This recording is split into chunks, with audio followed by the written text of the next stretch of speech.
Hi friends, this is 5 Minutes Tech YouTube channel.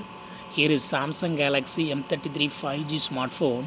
In this video, you will learn how you can stop flashlight notifications for incoming calls in your phone Samsung Galaxy M33 5G.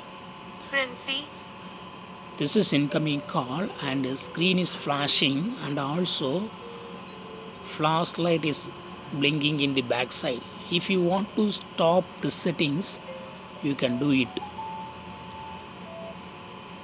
Just go to the settings of your phone here, click on accessibility and click on advanced settings, and here you can select flash notification and turn off camera flash notification and screen flash notification. Now you will not get any flashlight notifications when you receive incoming call.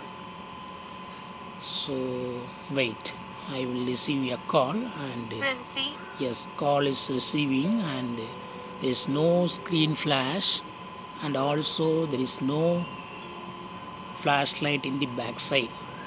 In this way you can easily stop flashlight notifications for incoming calls in your phone Samsung Galaxy M33 5G. That's all friends, thanks for watching, bye.